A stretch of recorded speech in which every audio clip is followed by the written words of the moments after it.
forgotten. You are not hopeless. Though you have been broken, your innocence stolen. I hear you whisper underneath your breath.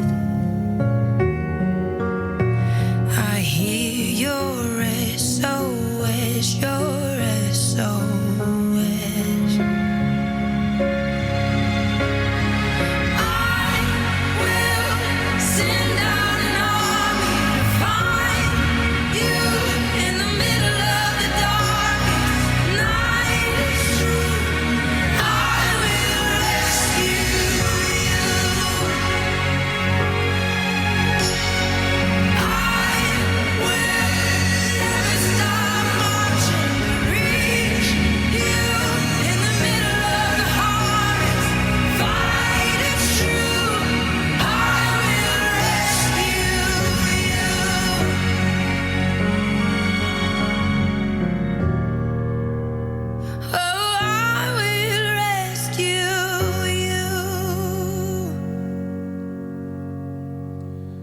Good morning, everyone. It's good to see you here this morning. What an honor to be at Wave Church. You know, it is a real privilege to be here. You know, this video, I've just been so captivated by the words to this song, the words that say, I will send out an army to find you in the middle of the darkest night. And you know, that's exactly what Wave Church has been doing. That's exactly who you are. You know, you're not just a church, you're an army. And I'm so grateful for Pastor Steve and Sharon and their leadership here. They are leading an army called Wave Church that is making an impact all around the world. Can you give it up for your lead pastors here? I appreciate you so much, and thank you for just your generosity and your support of Convoy of Hope and the difference that you're making. And I just want to take a couple of moments, and some of you may not even realize the impact that Wave Church is having all around the world. I know Pastor Steve will share some later on and tell you about all the amazing things. I was blown away when I was hearing everything. I'm like, this is absolutely incredible. But with Convoy of Hope, as you've supported Convoy of Hope this year, let me just share a couple of things that you've been a part of. You've been a part of feeding 530,000 kids every single day. Every single day. That's happening in 33. It's happening in 33 different countries. You've been part of training 25,000 farmers who are lost. They don't know what to do. They don't know how to, produce different crops within their communities. We're reproducing scenarios to help those farmers. You have helped empower 25,000 farmers to help with food security in their villages.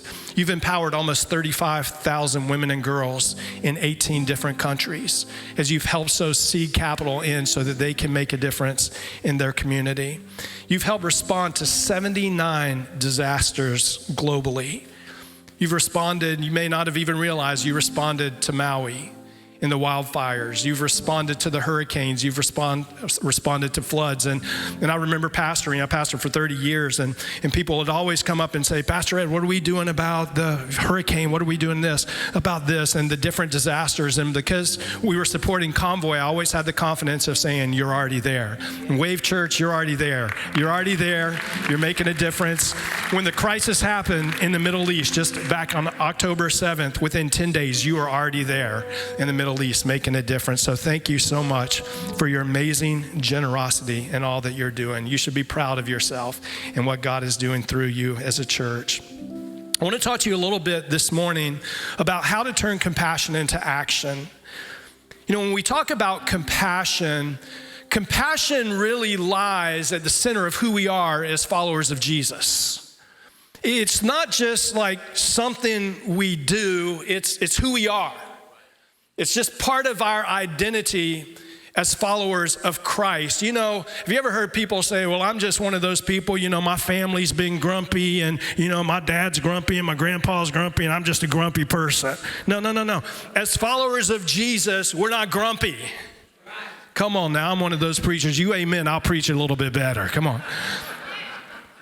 And it's like that when it comes to compassion. There's a compassion that wells up on the inside of us. And compassion, when we talk about compassion is not just a simple act of kindness. Compassion has the ability and the power to change lives. Compassion can heal wounds. Compassion can build bridges. And it's just part of that central role as a church, as believers of who we are in Christ. When we talk about compassion, compassion is rooted in the nature of who God is. It's part of God. It's this deep, this merciful concern for the suffering of others. And not just the suffering, it's not just seeing it, but it's a commitment to do something about it, to help alleviate the pain. And Jesus talked about this a little bit, and we see it in Matthew 9. We find that compassion is not just an emotion, but compassion is action. In Matthew chapter 9, verse 35, it says, Jesus traveled through all the towns and villages of that area. Let me just stop right there. I love this word, all. You know what I love about Wave Church? It's not just some, it's the all. It's not just we just love our community. We just love Norfolk and Richmond and Wilson or Seaboard or, Virginia Beach. No. We care about all. We care about what God's doing globally.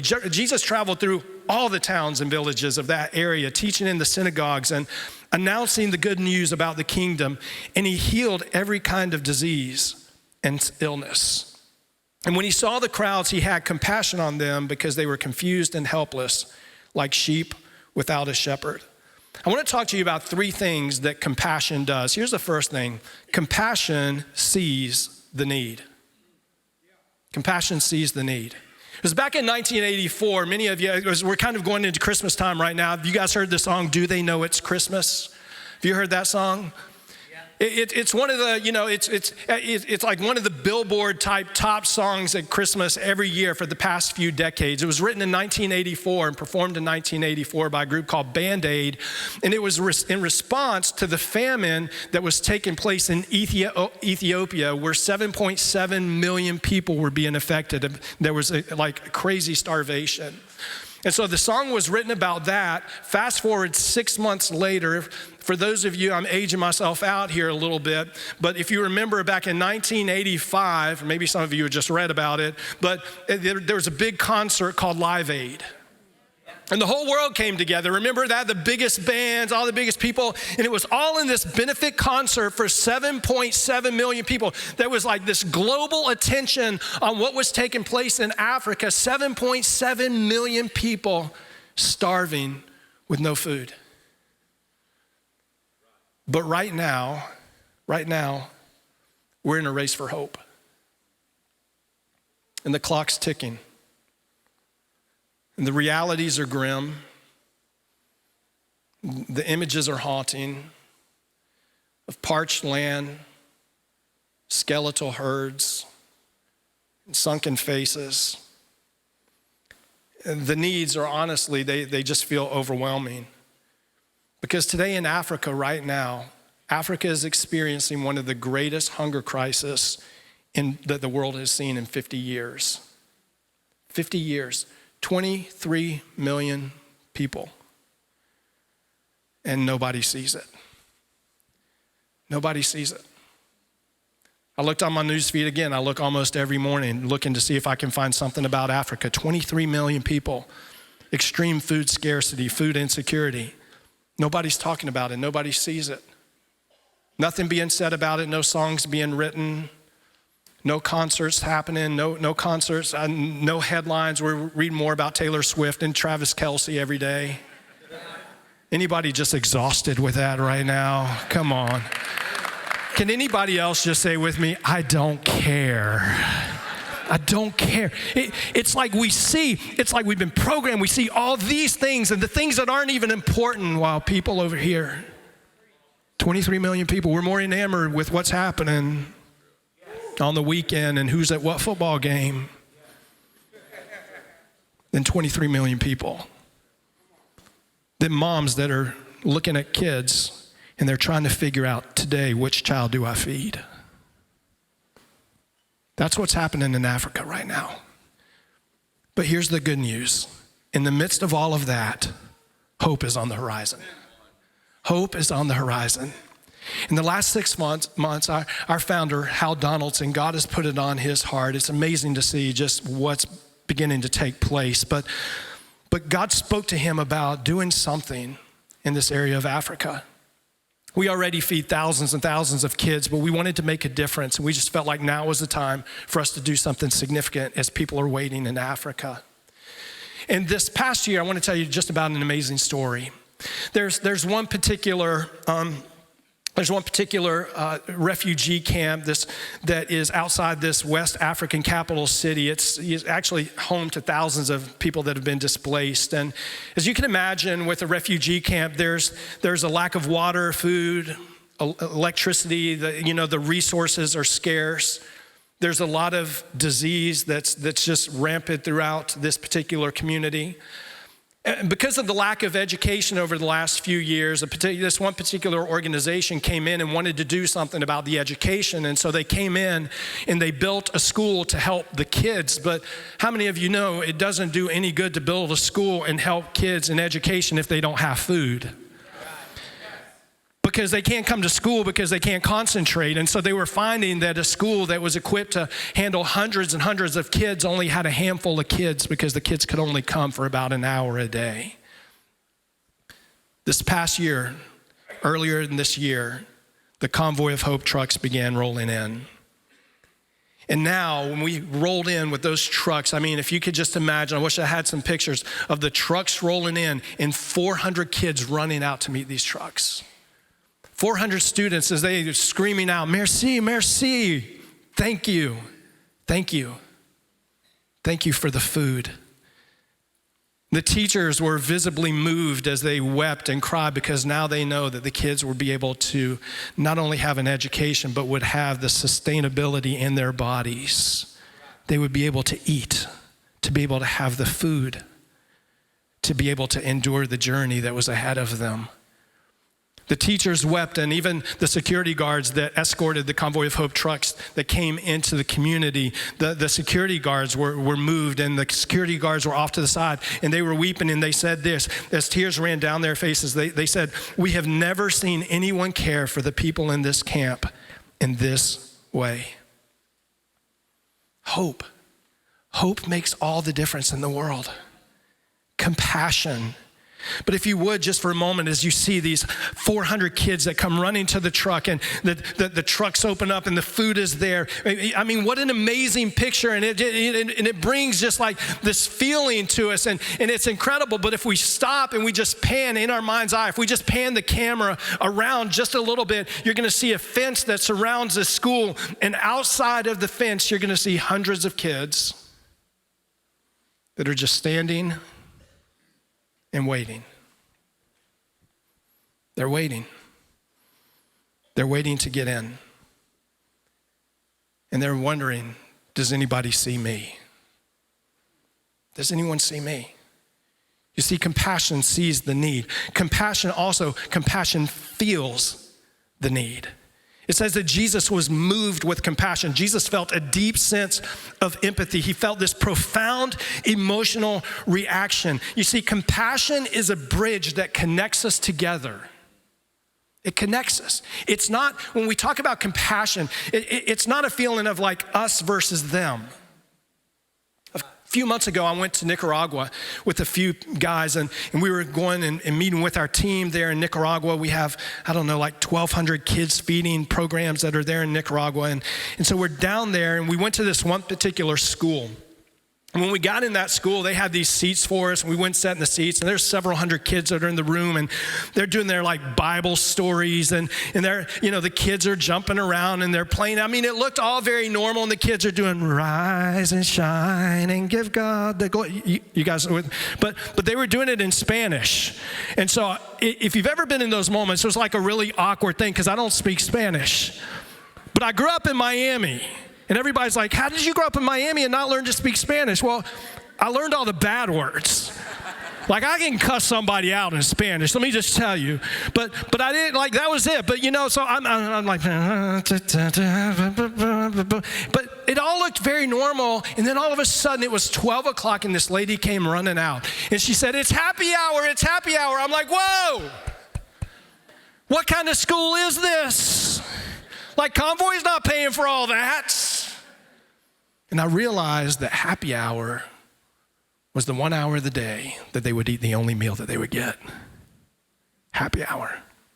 So they took me to the back and they wanted me to help with the food. And so, they're teaching me, like, you put this amount of rice on the plate. And there was this one, like the lunch lady. She was classic lunch lady in Nicaragua. Like, I tried to scoop the rice on the plate and she slapped my hand. She's like, no, more. And I stopped and I thought, I'm so glad that we serve a God of more. It's never less than, it's always more than. And she was saying, more. So I put more, and then I have this big plate of food. I'm going around taking all the food out to the different kids. And there was this one little girl that I saw. I think the picture's right here.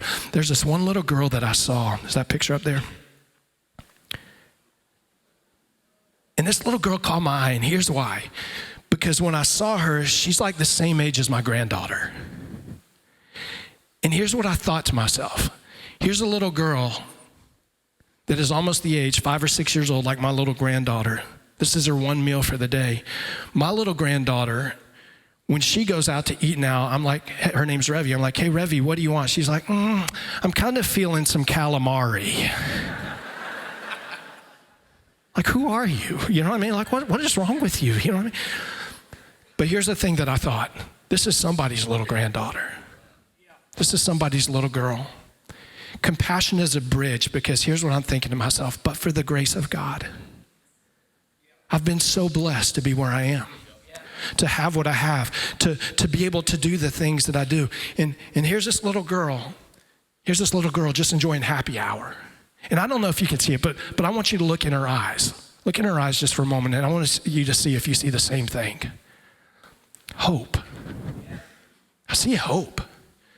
Because when you can feed a kid, and you can give them an education, and you can tell them about Jesus, it's not that you've just given them just those few things. You've also birthed a dream in their heart. You've given them a dream. You see, compassion feels the need. And then it says that Jesus, his mission, Jesus says, hey, it's not just the scene, it's not just being moved with compassion, but then if you remember later in this passage, Jesus actually goes and he begins to pray, and he says, pray that the Lord of the harvest will send laborers. Here's what he's saying. Pray that God will send somebody to do something. Do something. And that's the third thing that compassion does. Compassion meets the need. Compassion steps up and meets the need. You remember the story in Luke 10 of the Good Samaritan. The man was going from Jerusalem to Jericho. He fell among robbers and thieves. And it was the church people that walked by. They were on their way to the Bible study that they were doing on compassion and mercy. But they didn't have time. And often we tell this story and it's about loving our enemies or helping our enemies. But I want to tell you, it's even broader than that. It's about doing something, that we have a responsibility to do something. We have a responsibility in it. That was the prayer of Jesus, that somebody would do something. You know, there was a little girl that came up to me a few weeks ago. I was preaching at another church, and I told the story about the kids in Africa right now that they're standing outside the fence. They're watching their friends eat, and they're watching their friends go to school, and they're wondering if anybody sees them. And a little girl came up to me and she said, why can't they come in? Why can't those kids come in? It was so innocent. And I just looked at her and I said, honey, they're just waiting for someone to help them. That's it. Do you know what stands between the kids outside the fence and inside the fence? Help. A church like Wave Church that'll step up and say, we're going to do something. We can't do everything, but we're going to do something. We're going to do our part. See, compassion meets the need. And what I love about the work of Convoy of Hope, I pastored for years and we supported Convoy of Hope, and now being at it, in this capacity that I serve in, it's better than I even thought. Because what I love about Convoy is the strategy of working together with the church. That we can't do it without you. We need you. We need you. Because when we work together, When Convoy and Wave Church and other churches come together and we partner together and we resource together, it gives us the ability then to go into the schools and to then work with those churches that are over there to partner with them. So people say, what's your exit strategy? See, we don't just pull up with, trucks and open up the trucks and dump food out and leave. No. We have a plan of sustainability. We don't go into a community if we can't do it every single day. We're going to be there every single day showing up. Every single day. People say, what's the plan of Convoy? The church. It's the church. It's the power of the church. It's the power of coming together. It's the power of a legacy offering. It's the power of a moment like this. I'll never forget, this was, 30 plus years ago. I was a young youth pastor and I sat in a service. It was one of my first mission services. It was like a legacy service that I'd ever sat in before. And man, I sat in that service. Like I said, I was brand new in ministry. I was super green. I didn't know a whole lot and had never really been part of a missions expression or anything like that. And I sat in this service and let me rewind a little bit. We were broke. When I say, my wife and I, during that, we were broke. Anybody ever been like broke? When I say broke, we had 2 kids. Our son was 3. Our daughter she was like 6 months old. I mean, we were broke. We were like macaroni and cheese broke.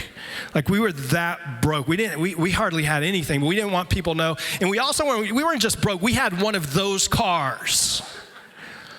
Yeah, some of y'all don't remember those cars. Your parents get you a nice car. No. Like as a family, we had one of those cars. And when I say one of those cars, I'm talking about one of those cars that when you turn it off, it keeps running. Anybody ever have one of those cars? Come on, you know what I'm talking about. And so we didn't have air conditioning. We were youth pastors, and so the whole headliner was like hanging down, touching our head. Like we have, like the foam and everything. Everybody had carved their name in the foam up top above us, like the kids in the youth group. And there was graffiti all on the top of our car and no AC. It was in Kansas. It was the middle of the summer. It was 110 degrees. I'm driving my family to church on a Sunday night to go to this mission service, a legacy offering. And I'm driving them. We're broke, and I was so humiliated. I would get all the way at the end of the parking lot of the church because I didn't want anybody to see me or hear me. And I would get out of that car, and I would turn the ignition off.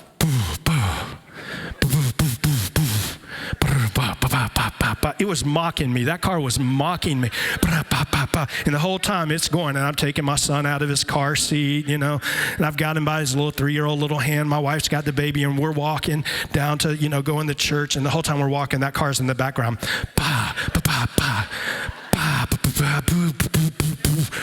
And we're just head hanging down. Finally, we get down to the door. We open the door to go in church, and we hear,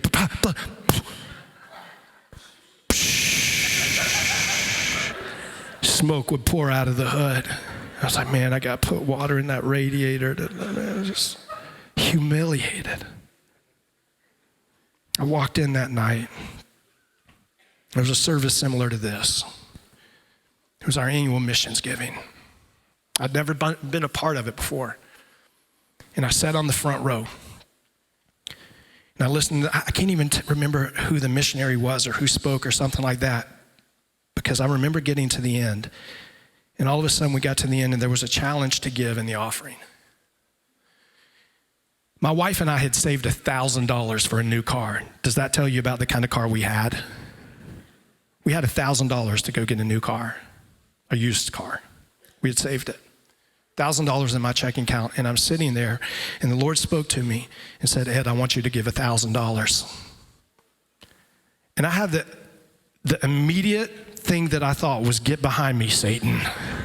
That was the first thing I thought, no. And I said, God, I'm not giving $1,000. That's all I have. He said, it's okay. That's all I'm asking you for. And then I was looking for my wife, like she was going to be the voice of reason for me. Like she's a lot more calm. She's got it together, and so I'm feeling this stirring. Pastor Steve talked about this earlier, this stirring inside. I'm feeling this stirring take place, and I'm doing my best to ignore it, to try to suppress it and push it down. And I just leaned over to her and I said, hey, this is crazy. But I just kind of got this crazy idea that like we're supposed to give $1,000. She said, do it. I'm like, no, wrong answer. Wrong. And it was old school days where you had a checkbook. And so she takes out her checkbook and she's writing out the check. She writes out the check for $1,000. And I can just tell you, you know how people say give till it feels good? I didn't have that moment. It never felt good. Give till it feels good. No. Generosity sometimes hurts. And we dropped that $1,000 in there. And I got back in that car, man, it was hard. A few days later, we had a relative that called us and said, hey, I know you guys have been struggling. I know you're having a hard time with your car and everything. I'm sending you $7,000 to get another car.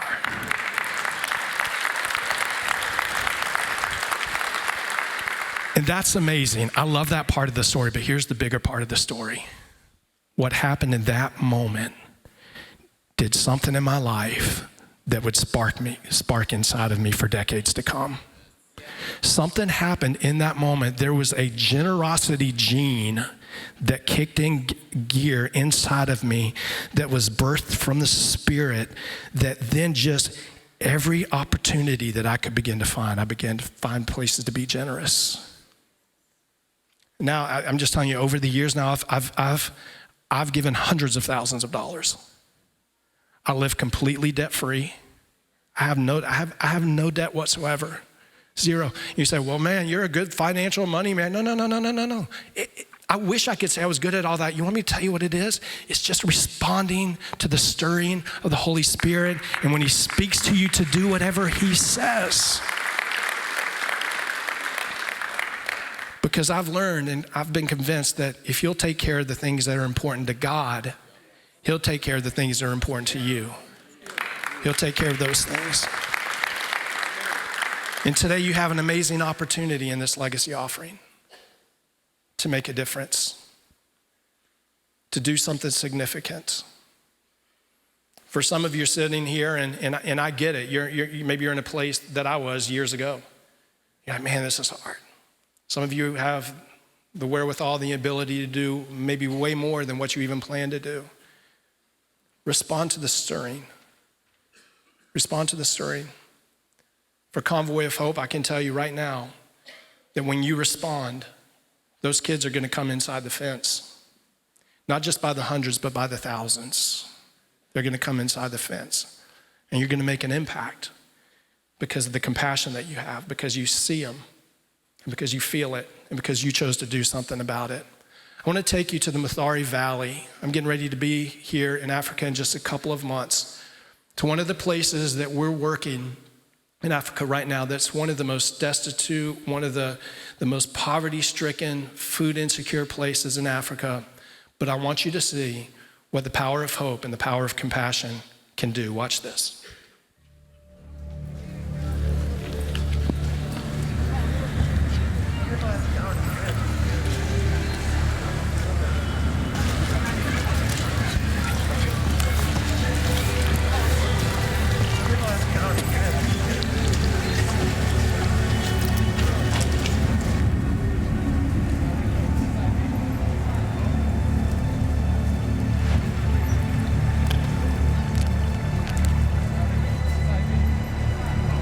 So this one is Mathare Valley.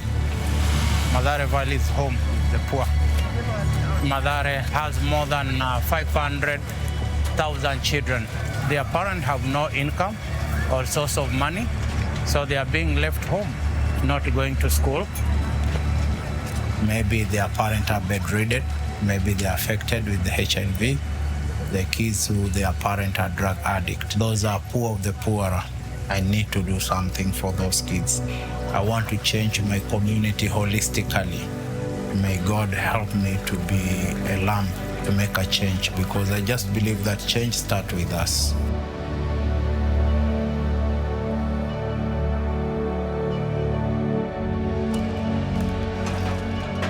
They are surviving on their own. No one to take care of them, no one to nurture them, no one to teach them, no one to train them. This is why we have this program through taking the children to our school.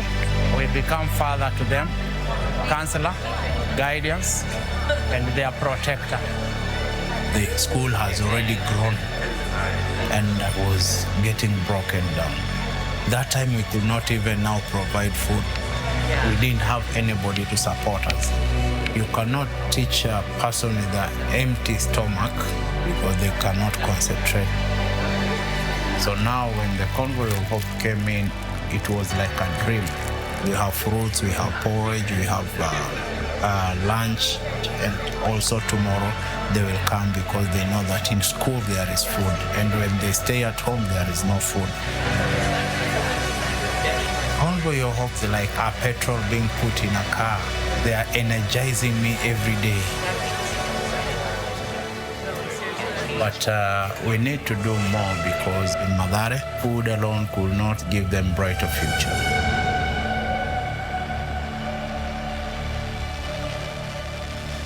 We call it Changa. Some people have nicknamed it Kill Me Slowly. That changa is made up of unclean water from Mathare River. It's mixed with ethanol. They think that maybe taking alcohol is the only solution to make them now to forget about the problem that they are passing through.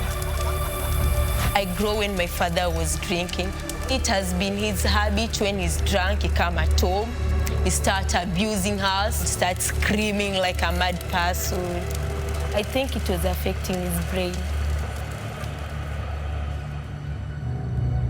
Patrick was my neighbor, and one day he came and told me that there is an organization who want to mentor some girls. We just bring them together, we talk with them, we do the counseling. I never liked the way I was. I just see myself as a disappointment. But when I come to realize that I was made in God's image and likeness, this motivated me. Through this program, I'm empowered. I realized that I can become a better person and I can express myself. I would not like to see another child or another girl passing the same thing that I myself passed through. I have hope. It's like my dream is coming true.